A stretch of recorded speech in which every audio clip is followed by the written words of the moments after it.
Okay, so there's some questions about transparency and hidden lines. So the first thing I'm going to do is go over like how to make these walls transparent and dashed so you can see the bar in the background.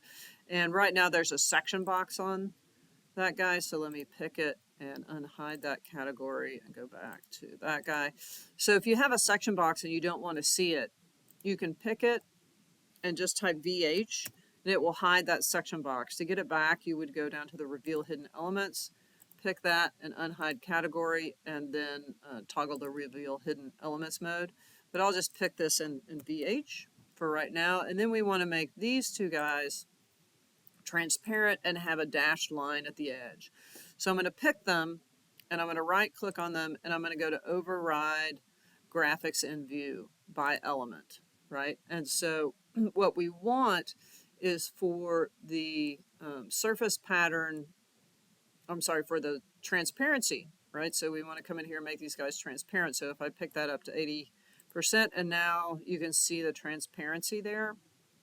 The other thing I want to do is pick the projection lines and change the pattern to a dashed. And then if I hit apply, we're almost there, right? So if I left click off of that, we got a couple of things. These are actually in section because the section box is sectioning them, right? So, and also it's showing the chipboard on either side.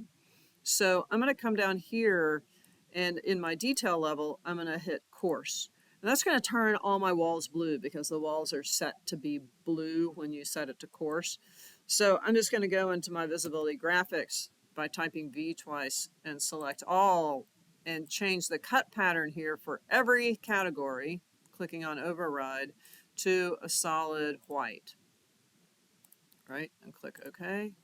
Click OK, and then click OK. And so now that's back to a solid white. You could change it to whatever you wanted.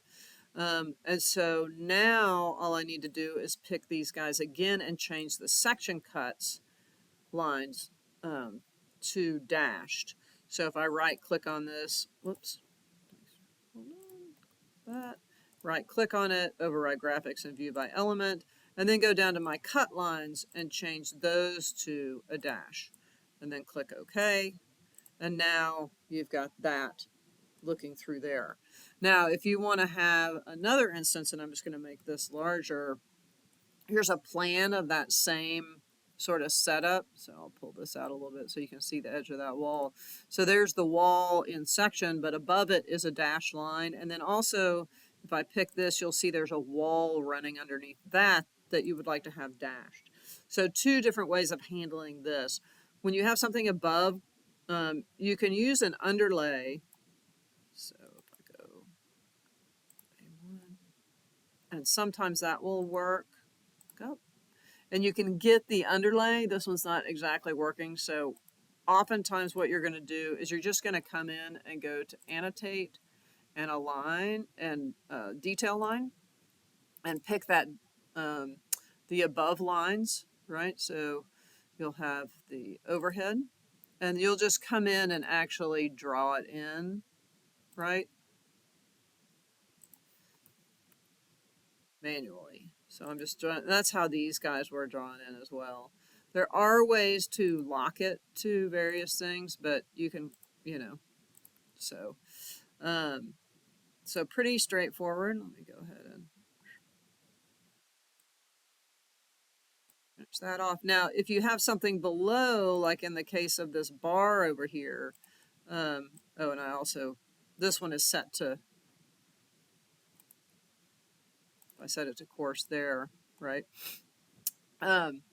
This bar, since we have a wall below it, we can actually do it another way. I can go to my wireframe here, so I can see both of those, and I can go to my View tab, and I can show hidden lines.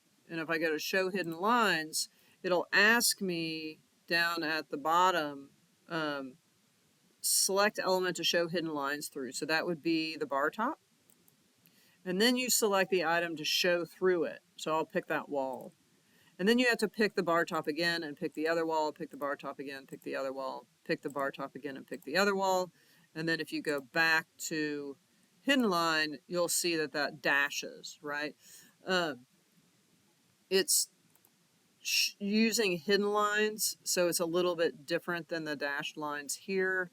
So you could go through and just draw the lines in if you wanted to do that, if you wanted to match them. So if I Control Z out of that whole thing, and let's go back to hidden line, right? So let's say you wanted to just draw them in. You could actually just go Control Z back out of that all the way, right? If you go to wireframe, you can just go to, again, to annotate and detail line, and you can actually use the pick line. And if you use the overhead, which is not really true what this is, it's under, you can actually pick these and lock them to the walls, right? And so if you just wanted to get just the exterior and not worry about that little interior wall, you could do that.